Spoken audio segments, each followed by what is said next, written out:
Hello and welcome to the Schedule channel, and today I want to bring you budget PC builders and budget PC gamers some optimistic news. We could all agree on that getting a graphics card right now, low end to mid end to high end, just sucks because they're all marked up, overpriced, and out of stock. And it's gotten so bad to where Nvidia is reintroducing their GTX 1050 Ti, RTX 2060, and RTX 2060 Super at their original MSRPs that they launched just to satisfy demand. And that sucks because you budget PC gamers and builders are actually going to be using these graphics cards for what their intended use is, which is gaming and not crypto mining or reselling for a higher profit.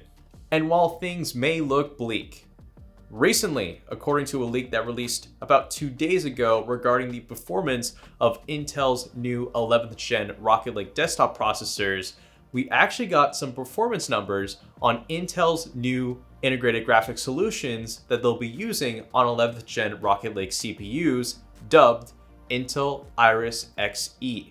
It's no longer Intel UHD 600 or 500, whatever. It's Iris Xe. And this technology already exists right now in the mobile sector, and it is kicking AMD's butt. It's faster than Vega, and it's even faster than some dedicated graphics solutions from Nvidia. Still an all-in-one solution that comprises processing and graphics processing on one chip. So in short, I believe you may be able to build a $450 to $600 custom gaming PC build that won't need to use a graphics card, and you'll get desktop graphics performance that could be better than nearly any available APU that's on the market. And after all, this might actually be not too bad of a solution to weather the waters, because since you're getting essentially an APU, you're also getting a really powerful CPU, which is a bonus when you eventually get a powerful dedicated graphics card, because you can slap that on top of your existing processor and get even more gaming performance. Anyways, there are some other things I want to talk about in this video, including updates to the B560 platform, which is the mid-range of Intel motherboards you can get for these new Rocket Lake CPUs, which now allow for memory overclocking, which I'll explain why that'll be really good for these Iris Xe graphics, on top of specifically which 11th gen chip I think will yield the best gaming performance for an all-in-one processing and gaming solution. So we'll get to all that. I'm gonna get super technical on your butts, so strap in. But before we get to that, let's talk about Skillshare. Skillshare is an online learning community full of creatives and technicians like many of you who may be watching this video. Recently, upon getting back to video editing, I learned a valuable trick in Premiere Pro that'll help me more accurately portray skin tones through the use of HSL secondary, which allows my skin to go from this to this. How I did that can be done through a course called Color Correction in Premiere Pro, Get Skin Tones in Your Videos by Dennis Schrader in Skillshare with an ad-free viewing experience. No filler, no social media plugins, and no burned-in ads. Just pure learning. So if you want to sign up for Skillshare, I'll have a link at the top of the description where the first 1,000 of you can get a free trial to Skillshare's premium membership. And if you do want to get an actual membership, it's as low as $10 a month with an annual plan. So let's briefly talk about Intel Iris Xe graphics. So these are going to be replacing the outgoing UHD 630 and 640 graphics that are currently on 10th gen chips. And like I said, this technology is already being shown on certain mobile chips from Intel's Tiger Lake segment that is 10 nanometers. So yes, Rocket Lake is still going to be 14 nanometer and it's still going to be featuring these Intel Iris Xe technologies. But that isn't too much of a bad thing right now because Intel is having no production struggles with 14 nanometer right now, which ensures, I think, that they'll have stock and non-marked up prices when these chips release in about a month. And again, since it is an integrated graphics solution, it's going to need a pool of memory to pull from since there isn't any on the actual chip itself, which will be your DDR4 RAM. And having that clocked as high as possible with the lowest cache latency will be really useful in making the most out of those integrated graphics, which again is positive news because Intel's B560 budget motherboard lineup can now allow for that, which previously it didn't, so that's good. So with all that said, what is the 11th gen chip I would look out for to create this budget gaming PC that can do everything on one chip? The processing and the graphics processing on one silicon wafer. I think that can be done with the i5 11500. Specifically that chip, or I mean, realistically anything better than that. But specifically that chip. It's quite the interesting chip, but let me talk about it. According to video cards, which should more or less reveal the final specs of the i5 11500, it details it at 6 cores, 12 threads with a top boost clock speed of 4.6 GHz, an all-core boost clock speed of 4.2 GHz, and a TDP of 65 watts. And as far as its integrated graphics solution, we'll be getting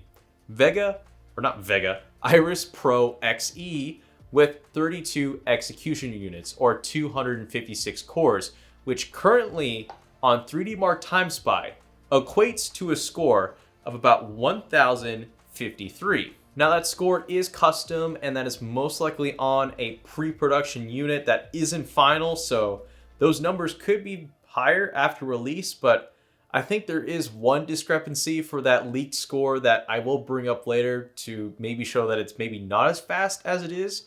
But if it's getting about 1053 right now, that could equate to about a GT 1030 in terms of graphics processing performance. But that totally doesn't take into account the CPU that you'll be pairing up with it. Which, by the way, according to leaks again, its single-threaded performance could be as high as 1588 according to Geekbench, which in comparison to the 5600X is actually not too far off. I mean, there's going to be a noticeable difference in actual gaming, but right now AMD doesn't have an answer to these mid-range i5 processors that are going to be $200 and below if they're getting that sort of single-threaded score, which still matters for gaming performance in 2021. But anyways, let's talk back about the graphics. So according to that leak, versus the last generation UHD 630 graphics on the i5 10400, there's actually a 52% increase in score from the Iris Xe graphics with 32 execution units versus the UHD 630 graphics.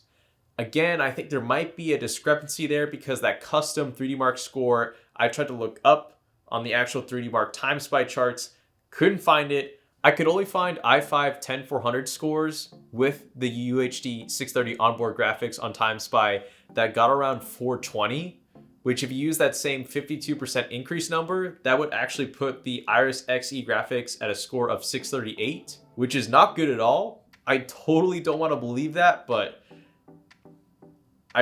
that would actually put it slower than a GT 1030, which I don't buy.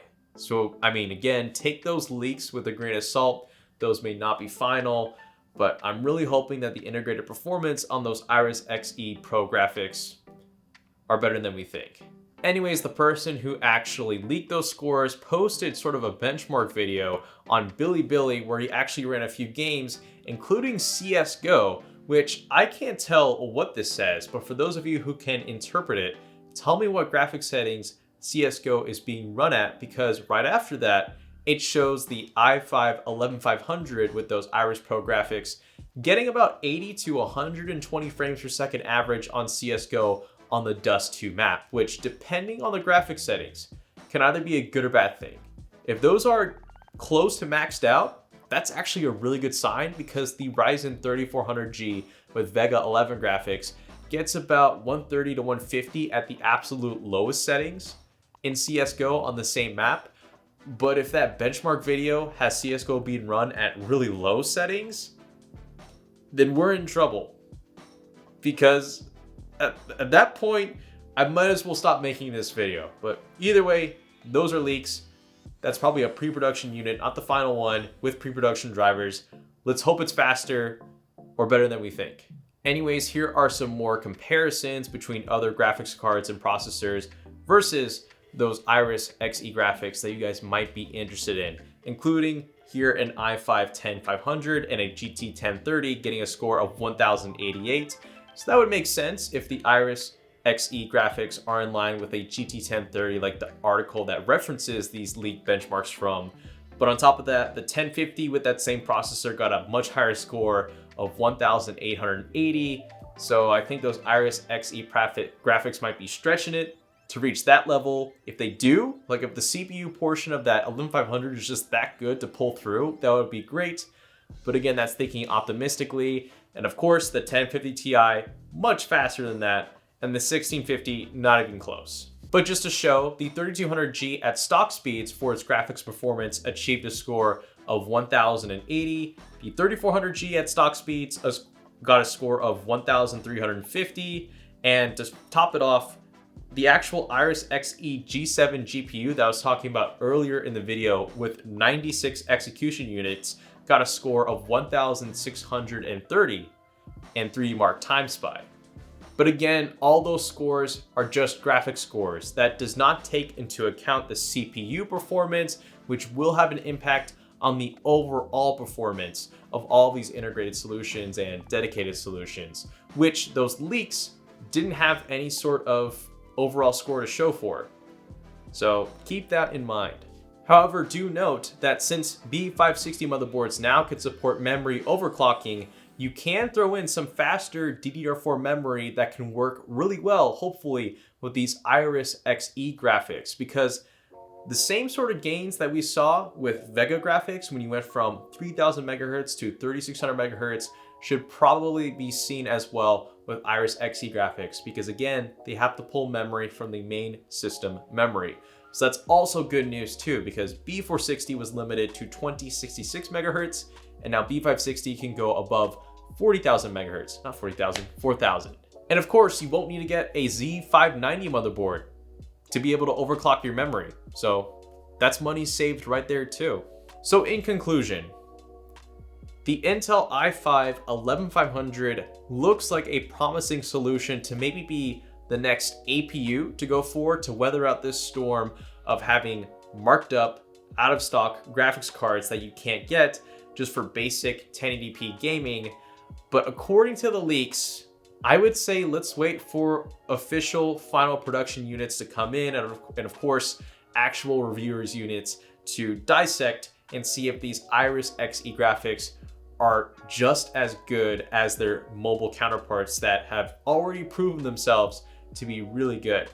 So my realistic self says they're not going to be as fast as those mobile 96 execution unit Iris Xe graphics that totally kick butt, because we're working with 32 execution units, so a much lesser count.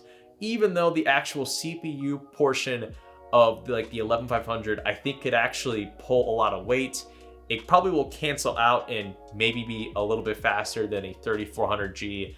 That's just my prediction, but optimistically, I'm hoping for a GTX 1050 Ti like gaming and overall performance in a $200 package.